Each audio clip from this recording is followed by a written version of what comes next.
সাংস্কৃতিক নগৰী হিচাপে খ্যাত ইতিহাস প্ৰসিদ্ধ তেজপুৰ চহৰত গঢ় লৈ উঠিছে এক নাৰী দেহৰ ব্যৱসায়ী চক্ৰ। এই নাৰী দেহৰ চক্ৰটোৱে জিলাখনৰ বিভিন্ন প্ৰান্তৰ গ্ৰাম্যাঞ্চলৰ বহু সংখ্যক সহজ সৰল দৰিদ্ৰ পৰিয়ালৰ যুৱতীক বিভিন্ন প্ৰলোভনেৰে প্ৰলোভিত কৰি তেজপুৰ চহৰলৈ আনি জড়িত কৰাইছে নাৰী দেহৰ দৰে জঘন্য বৃত্তিত। এই ভয়াৱহ তথ্য পোহৰলৈ আহিছে অগ্নিগড় নিউজৰ শেহতীয়াকৈ অনুসন্ধানত। তেজপুৰ চহৰত গঢ়ি উঠা নাৰী দেহৰ বৃহৎ নেটৱৰ্কটোৱে গ্ৰাম্যাঞ্চলৰ যুৱতীক কিদৰে নাৰী দেহৰ ব্যৱসায়ত জড়িত কৰাই আহিছে সেই তথ্য অতি ভয়ংকৰ আৰু যাৰ পৰিণতিত চহৰখনৰ লগতে সমগ্ৰ জিলাখনতে সম্প্ৰতি সৃষ্টি কৰিছে এক সামাজিক প্ৰদূষণৰ। এই ব্যৱসায়ী চক্ৰটোৱে গ্ৰাম্যাঞ্চলৰ যুৱতীসকলক কেৱল তেজপুৰ চহৰতে নহয় বলপূৰ্বকভাৱে ৰাজ্যখনৰ বিভিন্ন প্ৰান্তৰ লগতে চুবুৰীয়া ৰাজ্যলৈও সৰবৰাহ কৰি নাৰী দেহৰ ৰমৰমীয়া ব্যৱসায় অব্যাহত ৰাখি তেজপুৰ চহৰক কেন্দ্ৰ কৰি এক বৃহৎ নেটৱৰ্ক গঢ়ি তুলিছে। আনকি এই ব্যৱসায়ী চক্ৰটোৱে দেহ ব্যৱসায়ত লিপ্ত নহলে যুৱতীক শাৰীৰিকভাৱেও প্ৰহাৰ কৰি প্ৰাণনাশৰ ভাবুকি দিয়ে। শেহতীয়াকৈ তেনে ঘটনাৰ আলম লৈয়ে পোহৰলৈ অহা এই নাৰী দেহৰ চক্ৰটোৰ সমস্ত তথ্য তেজপুৰৰ আৰক্ষীৰ দৃষ্টি আকৰ্ষণ কৰে। এই নাৰী দেহৰ ব্যৱসায়ৰ চক্ৰটোৰ কবলত পৰি ভাৰাক্ৰান্ত হৈ পৰা এগৰাকী যুৱতীয়ে নিজকে মুক্তি কৰাৰ পিছত যুৱতীগৰাকীক শাৰীৰিকভাৱে প্ৰহাৰ কৰা ঘটনাক আলম লৈ তেজপুৰৰ আৰক্ষীৰ শৰণাপন্ন হৈ দাখিল কৰা এজাহাৰৰ পিছত পোহৰলৈ আহিছে তেজপুৰত গঢ় লৈ উঠা নাৰী দেহৰ ব্যৱসায়ী চক্ৰটোৰ অভাৱনীয় কাম কাজৰ কথা। ভুক্তভোগী যুৱতীগৰাকীয়ে তেজপুৰৰ আৰক্ষীক দাখিল কৰা এজাহাৰখন এবাৰ চাওক আৰু শুনক। প্ৰতি মাননীয় লালমাটি আৰক্ষী চকীৰ ভাৰপ্ৰাপ্ত বিষয়া মহোদয়, তেজপুৰ শোণিতপুৰ। বিষয় এজাহাৰকাৰী নাম প্ৰকাশৰ পৰা বিৰত ৰখা হ'ল। স্বামী নাম প্ৰকাশৰ পৰা বিৰত ৰখা হ'ল। স্থান ঠেলামৰা।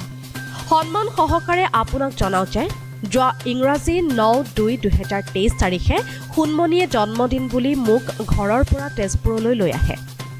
প্ৰথমে মোক তেজ পৰীক্ষা কৰাই তাৰ পিছত পিংকি ডেকাৰ ঘৰত লৈ আহে। দুদিন থকাৰ পিছত পিংকিয়ে মোক দেহ ব্যৱসায়ত কামত জড়িত কৰায়। প্ৰথমে মই আপত্তি কৰিছিলোঁ, কিন্তু তলত উল্লেখ কৰা ব্যক্তিকেইজনে মোক মাৰধৰ কৰে। সদায় মোক প্ৰতিজন বেলেগ বেলেগ মানুহৰ লগত তেজপুৰ, নগাঁও, গুৱাহাটী, টাৱাং তেনেকুৱা ঠাইত পঠাই দিয়ে। মোৰ ইচ্ছা নাথাকিলে নাযাওঁ বুলি ক'লে মাৰধৰ কৰে আৰু মদ খুৱাই দিয়ে। বহুত বেছি টকাৰ বিনিময়ত আমাক বেয়া কামত লিপ্ত কৰায়। মোৰ লগতে বহুতো সৰু সৰু ছোৱালী আছে। আমাক ঘৰৰ মানুহৰ লগত কথা পাতিব নিদিয়ে। আমি টকাৰ কথা ক'লে আমাক মাৰধৰ কৰে। নিৰুপায় হৈ যোৱা ইংৰাজী 4/9/2023 তাৰিখে মনে মনে পিংকি ডেকাৰ ঘৰৰ পৰা পলাই যাওঁ। প্ৰকাশ কৰোঁ যে বৰ্তমান মই ওপৰত উল্লেখ কৰা যুৱকজনৰ লগত বিয়া হৈছোঁ। তেওঁৰ ফালৰ মই 3 মাহ গৰ্ভৱতী হয়। মই যোৱা 8/1/2024 তাৰিখে মোৰ স্বামীৰ সৈতে তেজপুৰলৈ আহি থাকোঁতে তলত উল্লেখ কৰা যুৱককেইজনে ৰাস্তাত ধৰি মোক টনা আজোৰা কৰে। মোৰ স্বামীক চিচাৰ বটল লৈ মাৰিবলৈ আহে আৰু মোৰ গৰ্ভজাত সন্তানটো মাৰি পেলাবলৈ কয় আৰু পুনৰ দেহ ব্যৱসায় কৰিবলৈ সকিয় নিদিয়ে।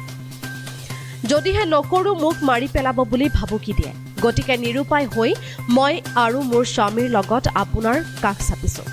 গতিকে মহোদয়ে মোক ন্যায় দি উক্ত যুৱক আৰু পিংকিৰ ওপৰত বিহিত ব্যৱস্থা গ্ৰহণ কৰে যেন। পিংকিৰ লগত বৰ্তমান আৰু যুৱতী আছে, তেওঁলোককো উদ্ধাৰৰ বাবে আশা কৰি আছে।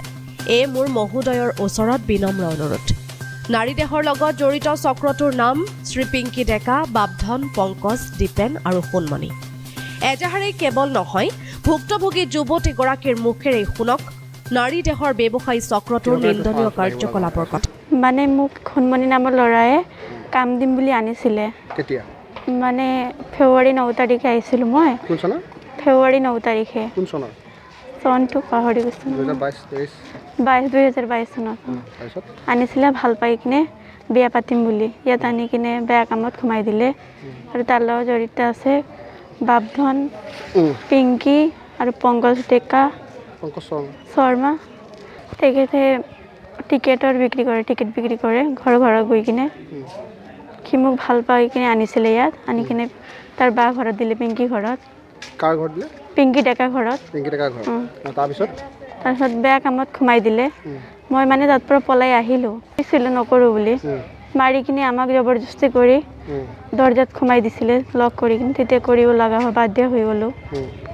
হোটেল ফালে লৈ যায় নগাঁও চব জাগাতে লৈ গৈছে তেজপুৰতো কৰাইছিলে কৰাইছিলে হোটেলত হোটেলত কৰাইছিলে হোটেলত কোন হোটেলত ত্ৰিবেণী পইণ্ট ওচৰৰ হোটেল যে আছে কি নাম হোটেলখনৰ দিশা হা হা দিশা হোটেল দিচাং হোটেল তাৰপিছত তাতো লৈ গৈছিলে তাতো তোমালোকক যে তাতে লৈ যায় তাত কি বেলেগ মানুহ আহে মানুহ আহে এই বিনিময়ত তোমালোকক টকা দিয়া হয় নেকি টকা আমি পোৱা নাই ইহঁতে পইচা পাইছে আমাৰ পৰা মানে কাষ্টমাৰে ইহঁতক পইচা দিয়ে আমাক এতিয়ালৈকে পইচা দিয়া নাই টকাও তোমালোক পইচা নিদিয়ে নাই দিয়া আৰু তাৰপিছত তুমি তাৰপৰা কি কৰিলা মই তাৰ পৰা কামত যাম বুলি আহি কিনে পলালোঁ কিমান দিন আগত হৈ গ'ল এতিয়া এপ্ৰিল 9 তাৰিখে পলাইছোঁ মই যোৱা বছৰ তাৰপিছত পলাই কিনে এতিয়া মানে সিদিনা মই তেজপুৰত আহিছিলোঁ আহি কিনে মোৰ হাজবেণ্ডৰ কাম বিচাৰিবলৈ আহিছিলোঁ তুমি বিয়া কৰালা বিয়া কৰিছোঁ হয় নেকি তাৰপিছত এতিয়া মই প্ৰেগনেণ্ট আছোঁ 3 মাহ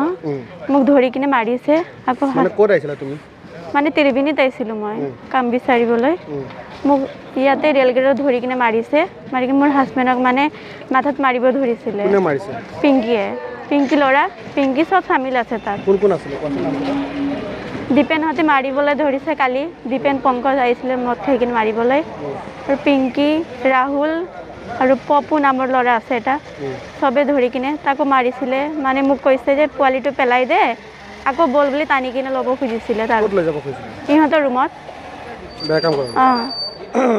তুমি কি কৰিলা তাৰপিছত মই একো কৰা নাই আমি মানে আহিছোঁ আহি কিনে ইয়াত চবৰ লগত যোগাযোগ কৰিছোঁ কৰি কিনে এই বাহঁতৰ পাইছোঁ সেইখিনি হেল্প খুজিছোঁ গৈ কিনে আমি তোমালোকক দেহ ব্যৱসায় কামত খটুৱাই আছিলে মানে পিংকি বাপধন আৰু দীপেন সোণমণি চবে আমাক ব্লেকমেইল কৰি আছে এতিয়া আকৌ কি বুলি ব্লেকমেইল কৰে মানে ফটো ভাইৰেল কৰি দিম বুলি তোমালোকে কি কৰিব পাৰা পুলিচ মোৰ লগতে আছে বুলি কৈ কিনে তোমালোকে যে দেহ ব্যৱসায় ইয়াত তেজপুৰ বহু কেইখন হোটেল জড়িত হৈ আছে নেকি আছে হোটেলত লৈ যায় তেজপুৰৰ কোন কোন হোটেলত লৈ যায় তোমালোকে কেঁকুৰাপুলৰ ওচৰতো গৈছোঁ হোটেলত আৰু এইটো ফ্ৰিন্স হোটেলত গৈছোঁ ক'ৰ হোটেল ফ্ৰিন্স ক'ত আছে এইটো বজাৰ ফালে আছে আৰু তাতো গৈছোঁ আৰু এইটো দিশা হোটেলত গৈছোঁ এই বিনিময়ত তোমালোকক কিবা ধন দিয়া হয় টকা দিয়া হৈছিল নেকি নাই দিয়া 1 টকাও দিয়া নাই ইয়াত দেখিলে আৰু শুনিলে তেজপুৰত